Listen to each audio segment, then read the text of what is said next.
Здравейте, днес ще се запознаем как работи зелената лазерна показалка. В основата на зелената лазерна показалка, може да смислиш това зелената лазерна показалка, стои така нареченият диоден напомпващ твърдотелен лазер или диод Pump Solid State Laser, DPS лазер на английски.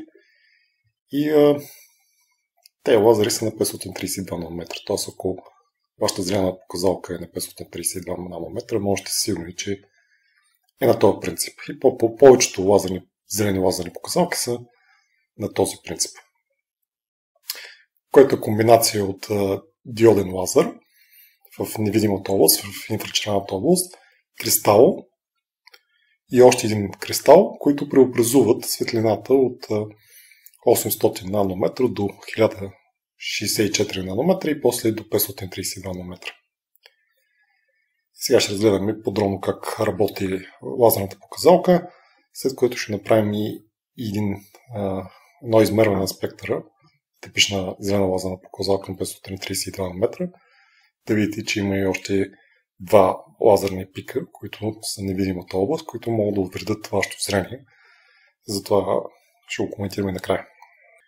Сега малко мотивация защо ползваме зелена лазерна показалка, не ползваме и червена лазерна показалка или някакъв друг цвят. И причината е, че окото вижда светлината в видимия спектър от 380 нанометра до 750 нанометра различно. Тоест с един същи интензитет. Светлината, която е виолетова, ще я усеща, е по-нечувствително окото, ще я вижда по-слабо. Синьото вижда по-силно, по-умерено. Най-високо вижда зеленото, жълтото също е високо, оранжево и червено намаляват и ги вижда по-слабо. Тоест, ако направим една графика, ще глежда нещо такова. Чувствителността на окото е най-чувствителна към зелената светлина и в двата други края на спектъра, на видимия спектър, е по-нечувствително окото.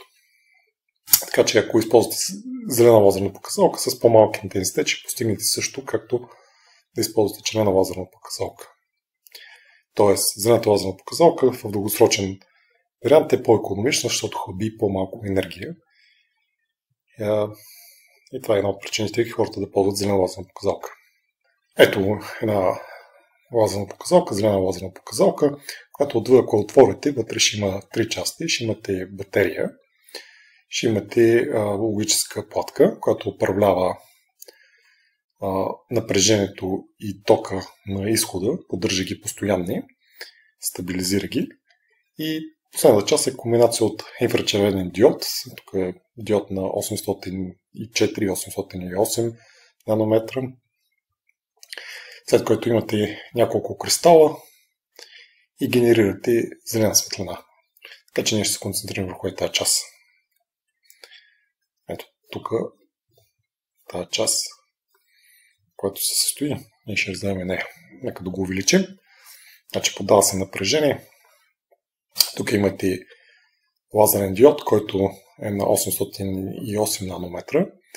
Този лазерен диод излъчва светлина на 808 нанометра, тук е отбелязвам с червено. След което влиза в този кристал, който е в синьо, Nd:YAG или тук е някаква разновидност. Този кристал поглъща тази светлина на 808 нанометра, електроните се възбуждат, тъй са на по-високо енергийно ниво и след което електроните се връщат на това ниво, а на друго ниво излъчат светлина 10 на 64.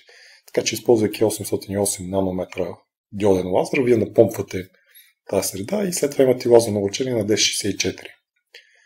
От 1064 продължава светлината, обозначено с жълто, и отива в друг кристал, КТП кристал, който е нелинейен кристал и той удвоява честотата. Тоест, ако имате 1064, ще получи дължина на вълната 2 пъти по-малка или честота 2 пъти по-голяма, което задължава вълната отгоре на 532 нанометра. След това имате някаква оптика, за да лъча да ви е колимиран.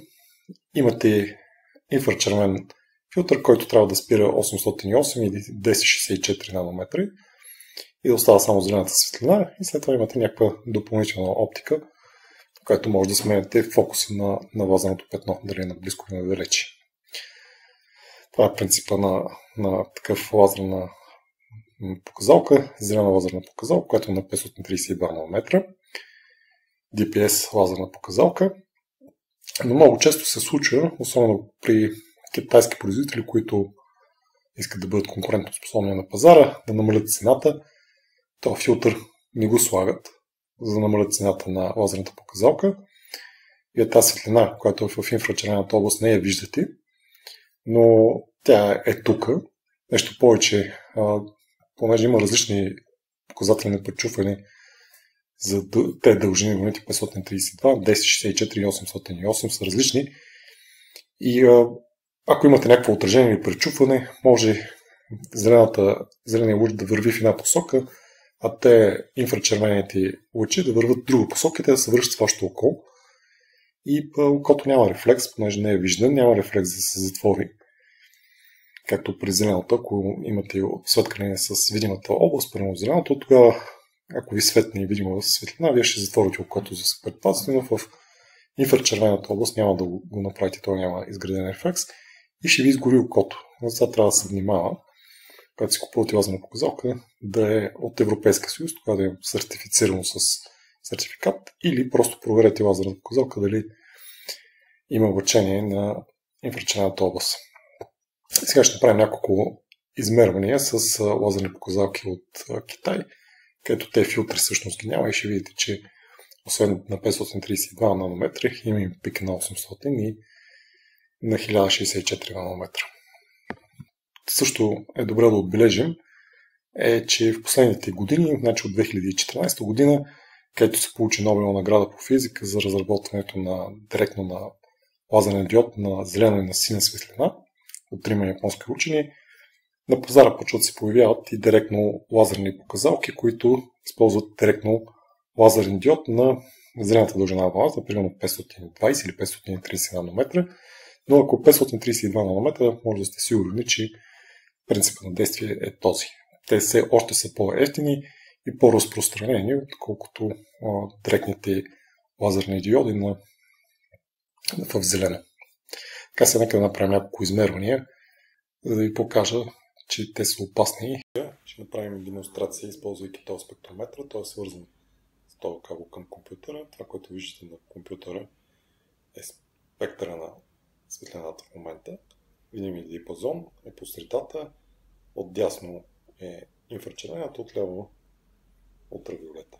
Тук са два лазерни източника, зелени лазери и очила, които са за филтриране на инфрачервеното и червената дължина на вълната, както и ултравиолета. Тук имаме покритие, което филтрира инфрачервеното, а другия лазер, същия лазер, само че няма покритие.